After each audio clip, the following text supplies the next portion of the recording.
naliko wano nembayita okujja okutuwagira mu kivulu kya mwana muwala Justine Bella. Mbebaza nnyo okuba nti mwasobola okujja mu concert ya mwana muwala Justine Bella. Justine Bella amanya g'amatuufu ye Namukisa Justine. Erya Bella yaleetekako bwetesi. Justine Bella yabadde ashininga nnyo. She was a star.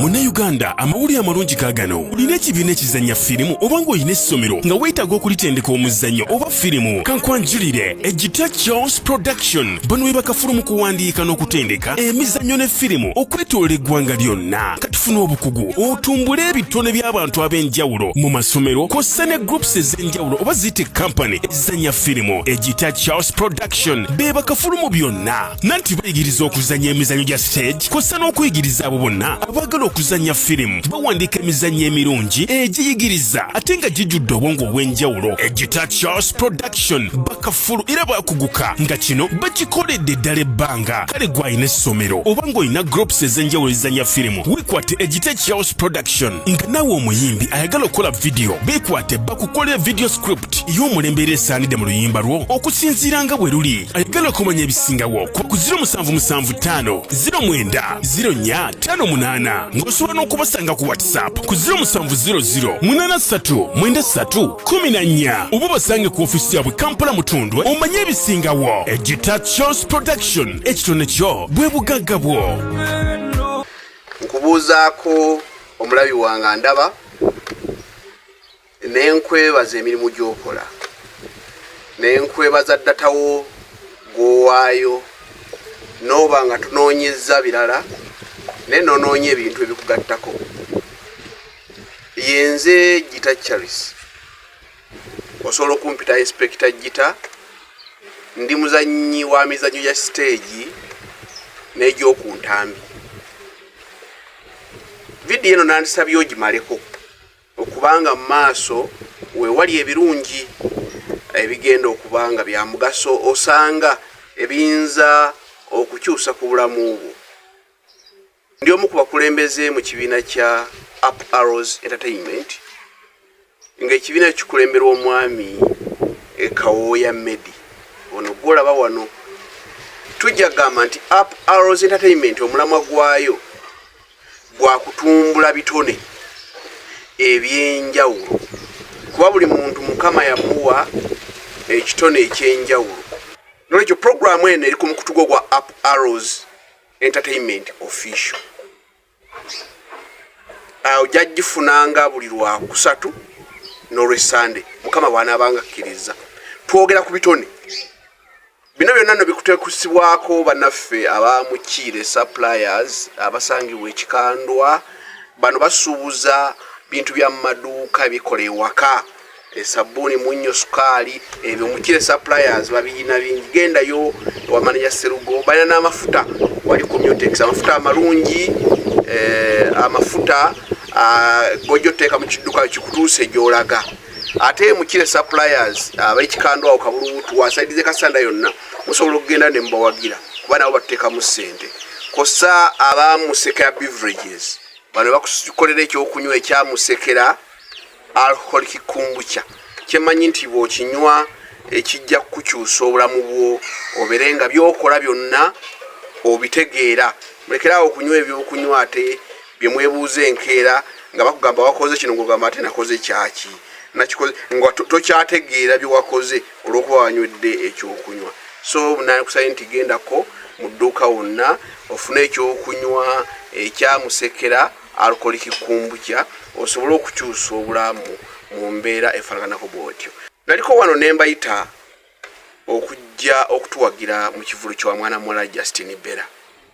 Mbebaza nnyo okuba nti mwasobola okujja mu concert ya mwana muwala Justine Bella.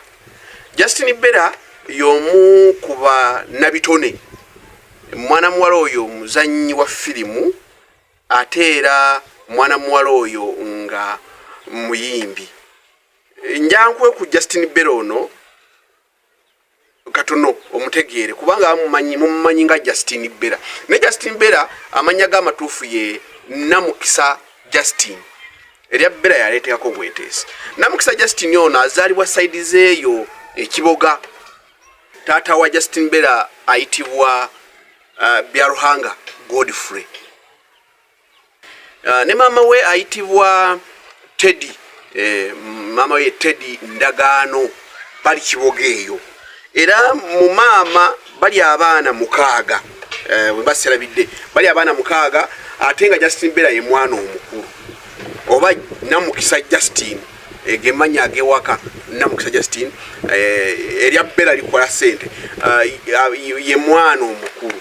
Mukyala nno mufumbo ate muzadde Justine Bella. Justine Bella yingira okuzanya firimu yalinga kye 2017 awo. Yasitandikira mu kibiina bakiyitanga Fresh Talent kyatulanga awo Ekibuye mu Kampala. Fresh Talent.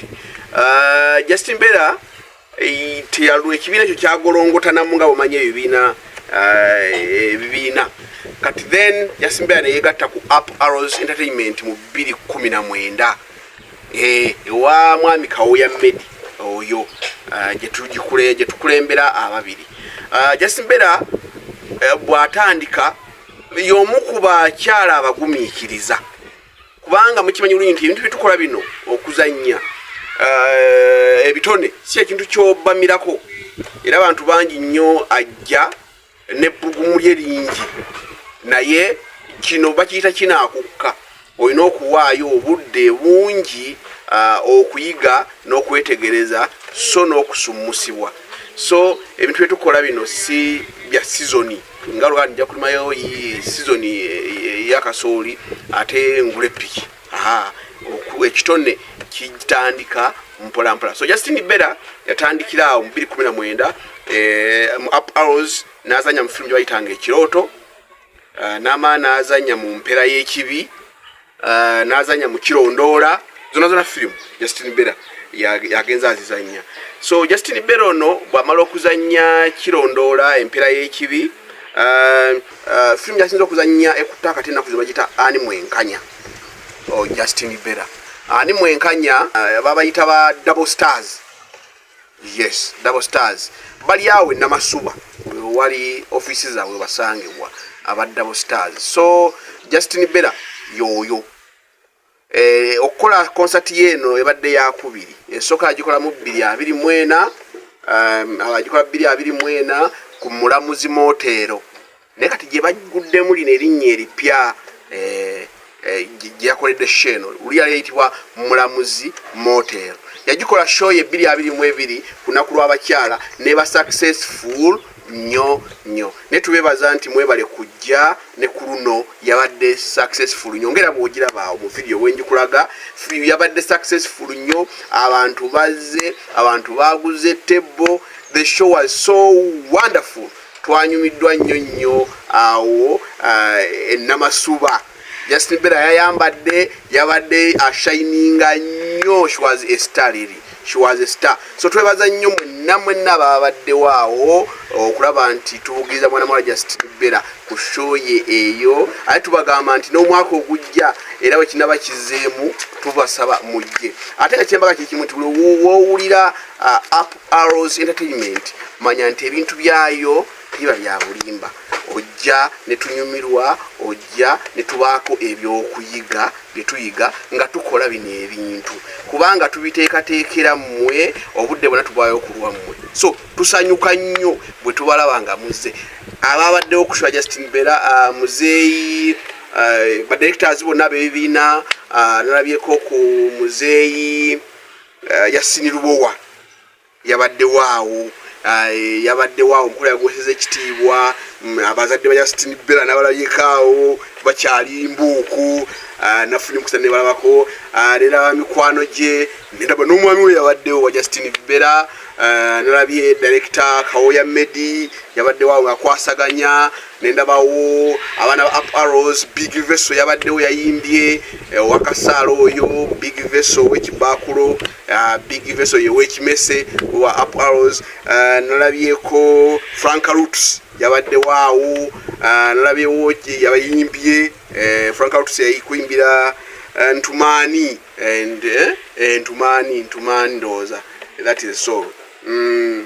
so Frank Autus yabaddewo yayimbye nabyewo chairman yabadde MC onazanya mutta inspector ne musekoko nga chairman twabaddewo naye tumwebaza nnyo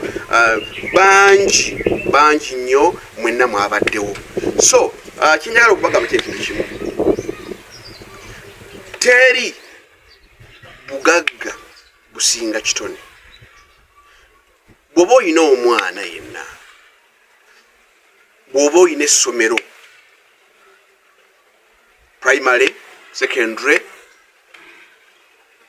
weyala kuwandiikira muzannyo tutuukirire tukuwandiikira omuzannyo aye tuguteeka ne tugutendeka abaana abo tukikoze mu masomero mangi netwalagaziya embeera eno mu masomero gonna lwekyo nandisabye omulungi andaba tuyambe abaana baffe tubazuule nga bakyali tuleme okubakaluubiriza obulamu bw'omu maaso kiyamba nnyo omwana wo bw'omuzuula ekitone kye n'omusomesa ng'ate alina omusingi kwatambulira